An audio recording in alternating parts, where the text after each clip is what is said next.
Petri Wine brings you Basil Rathbone and Nigel Bruce in the new adventures of Sherlock Holmes.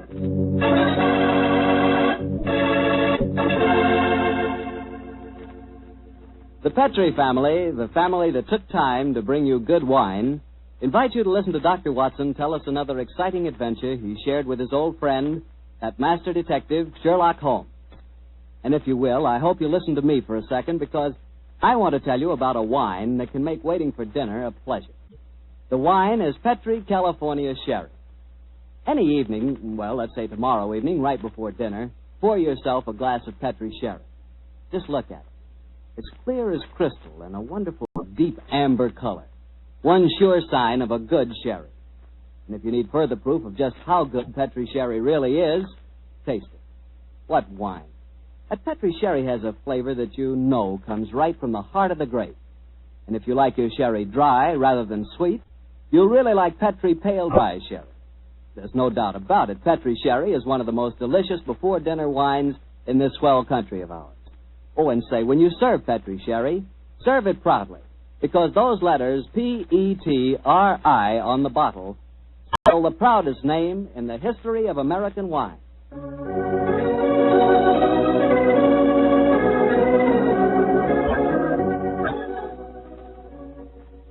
And now I'm sure our good friend Dr. Watson's waiting for us. Let's go enjoy. There you are, Mr. Bartell. Good evening, Doctor. All alone tonight, huh? Yes, my boy, if you can call a man alone when he's got his pipe, his books, and a glass of good port at his elbow. Take your coat off. The fellow enjoying that. Thanks, Doctor. Help yourself to the port. There's some rather special tobacco in the jar over there. Fine. And now, Doctor, are you ready to tell us tonight's new Sherlock Holmes adventure? I am, Mr. Bartell, and I think you'll find it a most unusual story. It began on a winter's night in 1896. Holmes and I had gone to a theatre in the East End of London to see a performance of a famous old English melodrama called Sweeney Todd, the Demon Barber of Fleet Street. It's a good bloodthirsty title, Doctor. The Demon Barber. He sounds as though he specialized in close shaves. Good gracious me, Mr. Bartell, that's almost unforgivable. He was a murderer of voracious appetite who placed his victims in a specially constructed barber's chair, cut their throats, and then pressed the lever that would swing the chair over and decamp the unfortunate victim into a horrible cellar beneath his shop. Glad this is only a stage play you're talking about, Doctor. As my story begins, we were seated in a private box watching one of the closing scenes. Holmes was leaning forward in his chair, following the action on the stage with an obvious delight, while I sat beside him equally engrossed. An actor by the name of Mark Humphreys was playing the part of Sweeney Todd, and no one could deny that he was playing it up to the... Where are you going, Tobias? To the nearest magistrate, Sweeney Todd, to denounce you as a fiendish, cruel, cold-blooded murderer. You have pronounced your doom. Into the chair with you, and over and down into the depths below. Ha, ha, ha, there. Hey, whence comes this apparition? 'Tis the ghost of another customer of mine. The yawning grave yields up his ghastly inmates to prove me guilt. Blood will have blood. He is there. He comes to accuse me of his murder. Oh, save me. 'Twas not I that slew you. Let me leave, or it will kill me. Let me leave. Ah!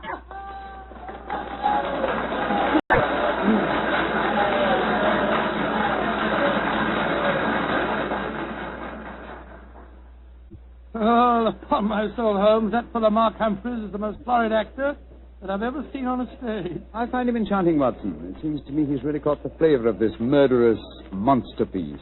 After all, a restrained performance of the barber Sweeney Todd would be unthinkable. Yes, I suppose it would. But I must say his makeup seems rather overdone. No barber would wear such an enormous beard. It would be most impractical. Probably get in the customers' faces. By the way, I noticed from the program that Mark Humphreys, as well as being the principal actor, is also the owner of the company. Yes, the current trend towards the actor-manager is a healthy sign, I think. Come in. Excuse me, but is one of you gentlemen Mr. Sherlock Holmes? Yes, I am. Oh, I was asked to give you this note. Thank you. Now, who on earth knows that you're at the theatre, Holmes? We'll soon find out. Ah, this note is from Mark Humphreys, our actor manager. What's it say? Dear Mr. Holmes, I recognize you in your box. Please come to my dressing room after the performance. My sanity, and even the safety of London, perhaps, depends on your compliance. Oh, my sanity and the safety of London. I wonder what on earth you mean. That, my dear fellow, we can only discover by going backstage to meet him. As it is, the curtain's going up in the last scene I see. For a little longer, we must possess our souls in patience.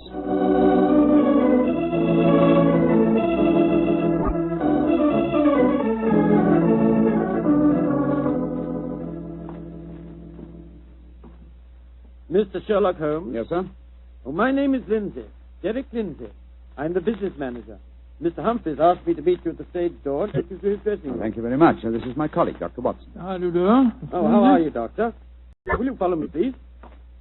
Excuse me asking, Mr. Lindsay, but surely you must be related to that distinguished actor of some years back, Lytton Lindsay. Oh, he was my father, Mr. Holmes. Ah, indeed. The resemblance is extraordinary. With such a heritage, Lindsay, you must love the theatre. It'll probably sound like heresy, but I hate it. However, it's the only thing I was trained for, and there's good money to be made in it, sometimes. And money's a thing I both like and want. Oh, Mr. Holmes, I do hope you'll be able to help Mark Humphreys. He certainly needs it. Really? What seems to be his trouble? He'll have to tell you that for himself. But his wife and I think... There's Mrs. Humphreys now. Maria! Maria, this is Mr. Sherlock Holmes and Dr. Watson. Mrs. Mark Humphreys. How do you do? Oh, Mr. Holmes, I'm grateful that you're going to see Mark. He's in such a dreadful state. There have been times lately when Mr. Lindsay and I have been afraid he's going out of his mind, haven't we, dear? Indeed we have. We're both dreadfully worried about In him. that case, I hope I can be of service. Which is his dressing room? Number 1, next door to mine. Derek, I think it'll be better if Mr. Holmes and Dr. Watson go in alone. I'm sure Mark will speak more freely if we're not in the room. I think perhaps that is a good idea, Mrs. Humphreys. We'll see you later on. Come on, Carl. That's all.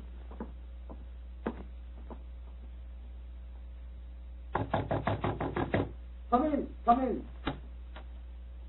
Holmes, thank heaven you're here. Close the door.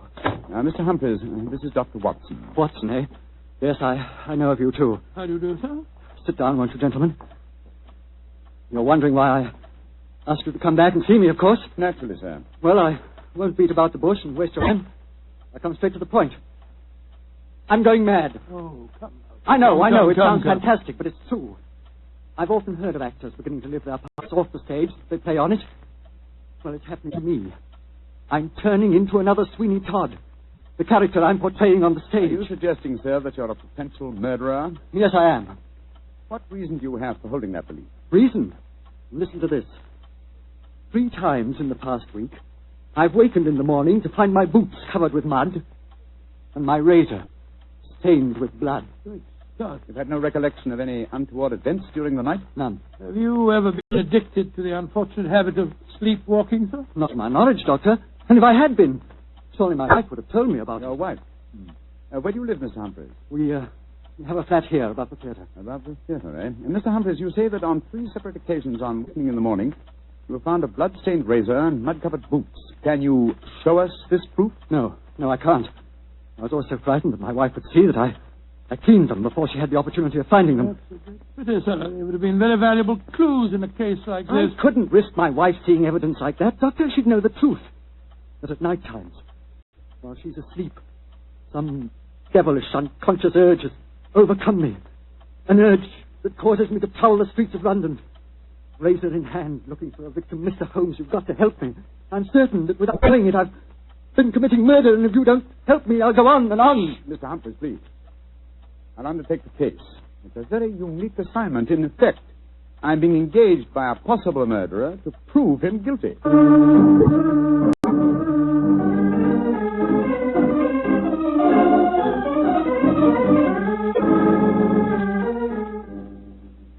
Well, Mr. Holmes, I've been through all the records we have here at Scotland What have you Yard. found, Inspector Gregson? The last 2 months, we haven't had one case of an unsolved killing with a razor. Any mysterious disappearances, Inspector? Bless your heart, Doctor, there's never a day that passes without 1 or 2 of them. Here's a list of them, Mr. Holmes, if it's any use to you. Thanks. Come on, Watson. In the morning, we can go back to the theater and set our friend's mind. Obliged to you, Gregson. Glad to be of service, Mr. Holmes.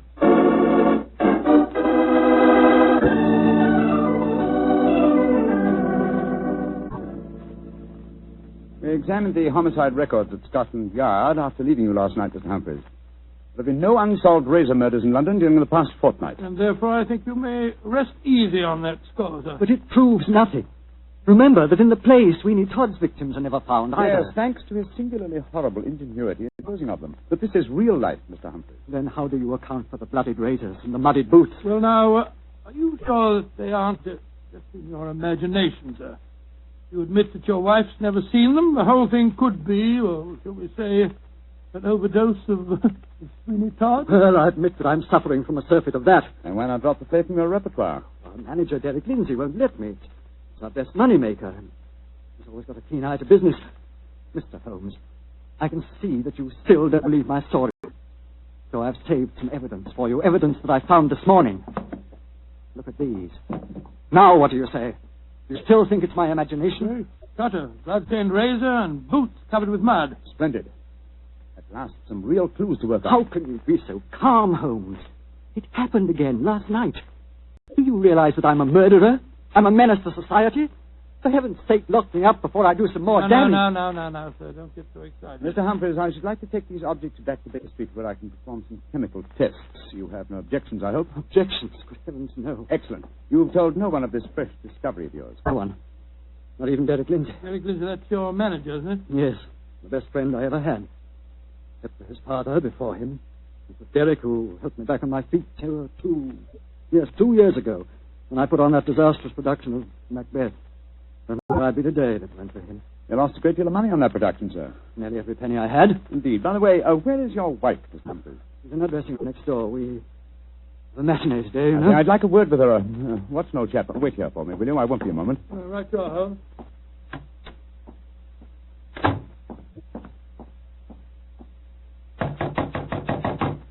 Who is it? Sherlock Holmes. You want to talk to me, Mr. Holmes? For a moment. May I come in, Mrs. Humphreys? Well, couldn't we talk on the stage? It's empty. I should prefer to come into your dressing room, if you don't mind. What I have to say is confidential. Very well, then. Come in. Mr. Holmes, may I introduce Signor Vanelli, our musical director? How do you do, sir? It is a great honor to meet the so great Signor Holmes. I have so admired you. Oh, often I have envied you. Many times I say to myself, Snepty, Signor Vanelli, if you don't mind, I wish to speak to Mrs. Humphreys alone. Oh, I quite understand. Excuse me, Signor. Adios, Cara Maria. Mr. Holmes, I'm really awfully glad of this opportunity to talk to you. Tell me truthfully, please, what's your opinion of my husband? I haven't formed a definite opinion yet, except that it's possible that he's the victim of a fraud. I just wanted to ask you a couple of questions, if you don't mind. Of course not, Mr. Holmes. Has your husband ever shown evidence of being a sleepwalker? A sleepwalker? Oh, no, never. I see. Are you a light sleeper? Yes, I am. Exceptionally so. Why? Oh, I'm just curious. You're being very mysterious, Mr. Holmes. Can't you tell even me what's going on? I promised your husband the answer to that question before tonight's performance. I'm afraid I can't tell you any more until then. Oh. And now may I ask a question? Oh, certainly. No, I won't promise to answer it. You said just now that my husband might be the victim of a fraud. What did you mean? Again, I'm afraid that you must wait for the specific answer to that question. However, there's another fraud being practiced on him that I can speak of now. What fraud? The fraud that you are indulging in, Mrs. Humphreys. What do you mean? Of course, this particular fraud is none of my business, but when I almost force my way into your dressing room and find your musical director, a quantity of rice powder on one shoulder and suggestions of rouge on his cheek, it doesn't take a great deal of intelligence to deduce that your husband is being deceived. Get out of here at once. That's exactly what I propose doing. Good day to you, madam. No doubt I shall see you later on.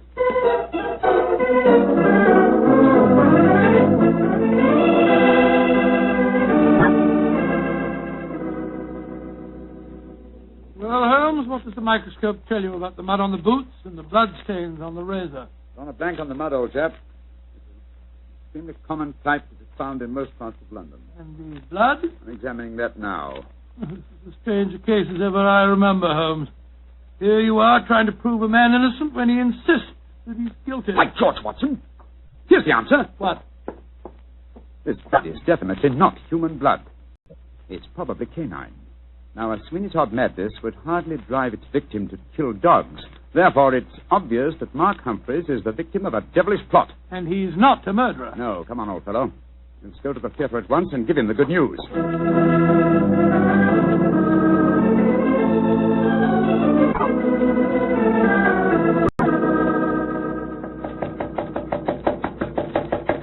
Why doesn't he answer? 3/4 of an hour before the curtain time. Oh, he must be in his dressing room. I'll knock again.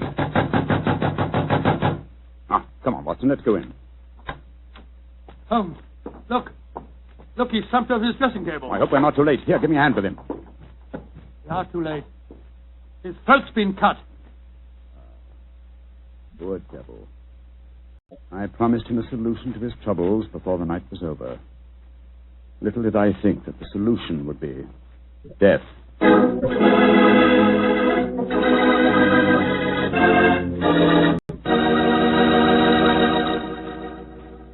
We'll hear the rest of Dr. Watson's story in just a second, so I'm going to ask you if you're one of those people who just eats to live, or whether you really enjoy good food.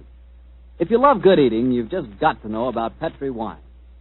Petri wine makes good food taste wonderful. For instance, if you're having steak or a roast or any meat or meat dish, you'll love it served with Petri California Burgundy. Petri Burgundy is the last word in delicious red wine. Now, with chicken or fish, you can't beat the delicate Petri California Sauterne, a really extraordinary white wine. Just to make sure you don't miss either Petri wine, don't buy one, buy two. Buy both Petri Burgundy and Petri Sauterne. They're both swell because they're both Petri. Well, Dr. Watson, what happened next? Well, Phil, I think I'll pick up the story exactly where I left off. Holmes and I were standing in Mark Humphrey's dressing room, looking with horror at the slashed throat of the actor-manager. There was a bitter, self-accusing note in Holmes's voice. I promised him a solution to his troubles before tonight was over. Little did I think that solution would be death. As if worry over his supposed madness caused him to commit suicide. Suicide? Rubbish, old fellow. It's murder. Look at the razor clutched in his hand. Undoubtedly placed there by the murderer before rigor mortis had a chance to set in. In any case, scrutinize the wound. Does that look as if it had been done by the hand of a suicide? Well, I don't see why not. Look closer, old chap. The depth of the wound is even, whereas a suicide cut always wavers towards the end. No, this is murder, Watson, and I think I know who did it. But I have little evidence. I must lay a trap. What kind of a trap, Holmes? I haven't time to tell you now, old fellow. Every moment counts. Off with you to Scotland Yard and get Inspector Gregson. Bring him back here as fast as you can. Right you are. And Watson. Yes? Tell absolutely no one except Gregson of Mark Humphrey's death. Say that he's still alive and well and that his problems are solved. It's the performance of the play. Let me worry about that, old chap. Off with you to Scotland Yard.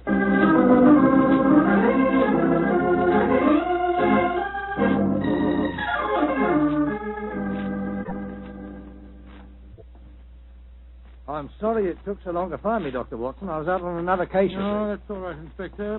The performance, if there is one, must be nearly over by now. Here's the stage door, sir. Yes, here we are. Here, you can't go on the stage. Who says I can't? I'm Inspector Gregson of Scotland Yard. Sorry. The performance is going on. I wonder who the devil's playing Sweeney Todd. Come along, let's just stand here in the wings. The wind whistling through this cellar. Look, this is impossible. There's Mark Humphreys on the stage. I saw him with his throat cut. I don't believe in ghosts, Doctor. Great heavens, it's Holmes. Something like that. Who's this? It's you, Mrs. Summers. Somebody seems to cut your throat. For a pity. No more too fine. Joe Sweeney Todd who cut your throat, dearie, and you'll cut their throats, too. He'll revenge you while you burn down there in hell, dearie. He'll revenge you.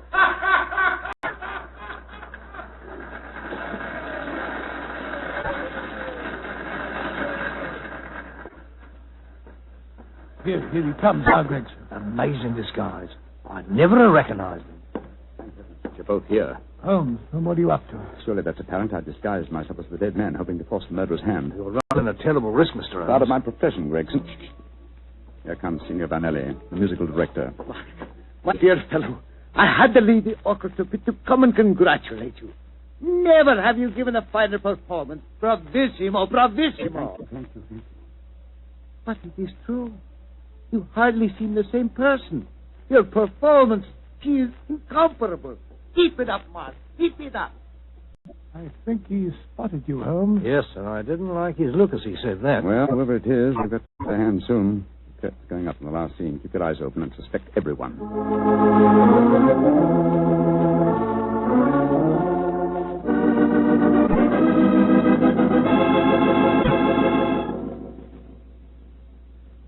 Look, my lord, Judge. He's by your side. Do not disagree. Your ermine robe is stained with blood. Really, Cobb, what dark deed presses on your conscience? Was a dark, foul deed, but heed not what you hear, Lord Judge, nor what you see. Still the figure sits there. I feared it come to this. It is useless to deny my guilt. The very dead rise from their settlements to prove Sweeney Todd a murderer.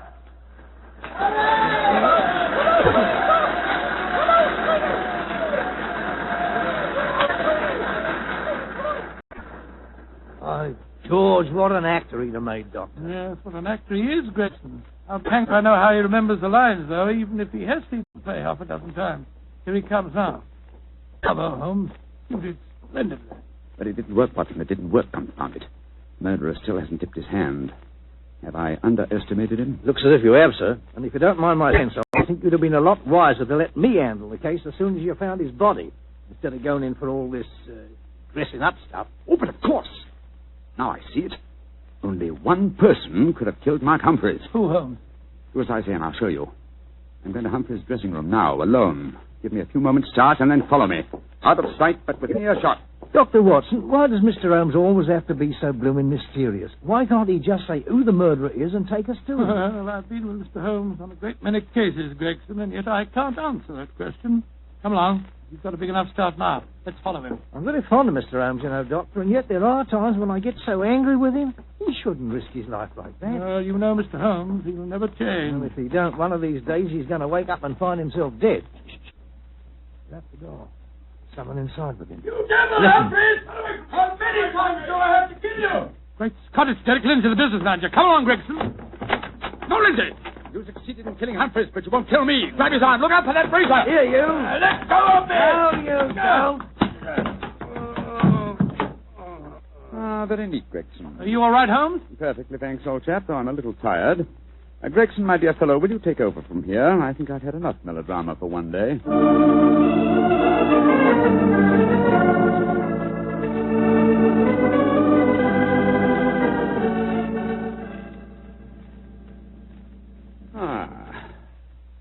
How pleasant, Watson, to be back at Baker Street again. A crackling fire, my dressing gown, and your company combined to make a soothing ending to a somewhat violent day. It's been a most unusual case, Holmes. I still don't entirely understand it. The original plot, of course, was to try and drive Mark Humphreys mad by making him think that he was a murderer. That accounts for the boots and the blood-stained razor. Precisely, my dear fellow. And the killer, having conditioned his victim by this trickery, then murdered him, trying to make it appear a suicide. Now, who had a motive? 3 people. Mrs. Humphreys, her lover, Signor Vanelli, and Derek Lindsay. I must say that I suspected the wife. Well, so did I for a while, and yet it was illogical. She knew, and we may therefore presume that her lover knew, that I was suspicious of her. And she must have known that you promised her husband a solution to his troubles before the night was out. It seems highly improbable that she or Signor Vanelli would have faked his suicide at that point. Quite right, my dear fellow. So I investigated Derek Lindsay's affairs, and I found that what Humphreys had referred to as the kindly act of a friend in helping him back onto his feet was in reality the mortgaging of his entire theatrical effects. Lindsay stood to inherit the theatre on Humphreys' death. Therefore, I was convinced that he was the killer. And then, after he'd murdered him, he saw what he thought to be Mark Humphreys on the stage. Ah, that's where I was slow and stupid, old chap. I couldn't imagine what motive gave the cold, clear nerve to suppress all reactions when he saw his supposed victim revived on the stage. Only at that moment did I realize. And what was the motive that made him hold his hand? The characteristic that ruled his life, Watson. Avarice. A morbid love of money. You see, if he'd attacked me during the performance, he'd have had to refund the money to the audience. His greed conquered all other passions. It made him wait until the performance was finished before he attempted my life. You know, Holmes, now that the case is solved, I'll tell you something in confidence. Please do, old fellow. What is At it? the end of the play tonight, I was afraid that you'd made a mistake, that you'd slipped up on the case. Gregson thought so, too. And I, Watson, will tell you something in confidence. Oh, what is it? There were three of us that felt the same way. Now you're being modest, Holmes. Oh, I assure you I'm not, my dear chap.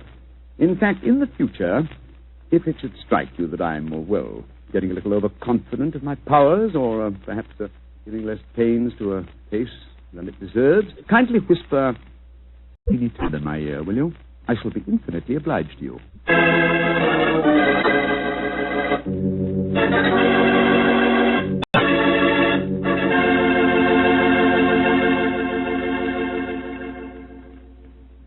Doctor, that was a swell story.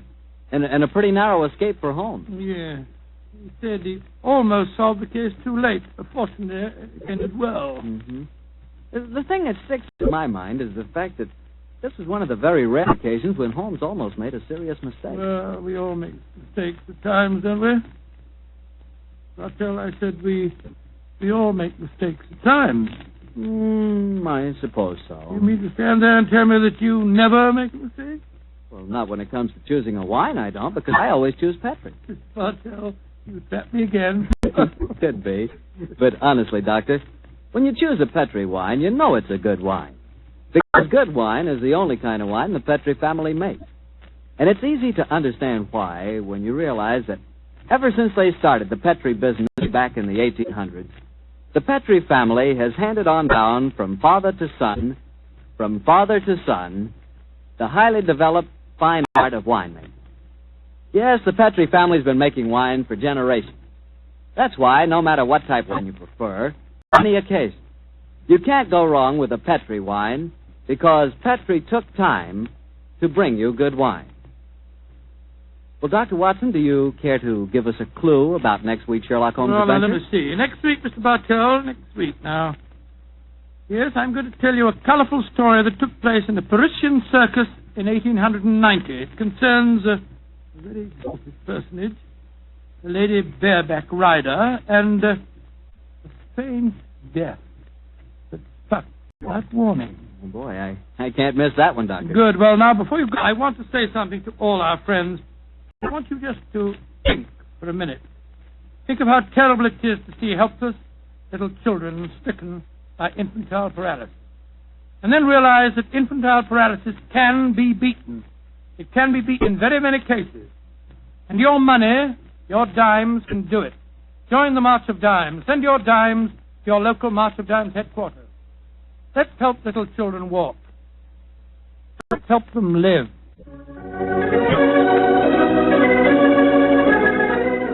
Tonight's Sherlock Holmes adventure was written by Dennis Green and Anthony Boucher and was suggested by an incident in this Arthur Conan Doyle story, The Yellow Face.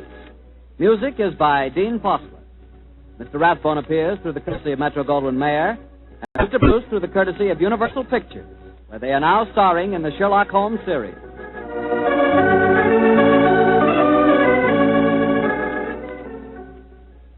The Petri Wine Company of San Francisco, California, invites you to tune in again next week, same time, same station. Sherlock Holmes comes to you from our Hollywood studio. This is Harry Bartell saying good night for the Petri family. For a solid hour of exciting mystery dramas, listen every Monday on most of these same stations at 8 o'clock to Michael Shayne, followed immediately by Sherlock Holmes. This is the Mutual Broadcasting System.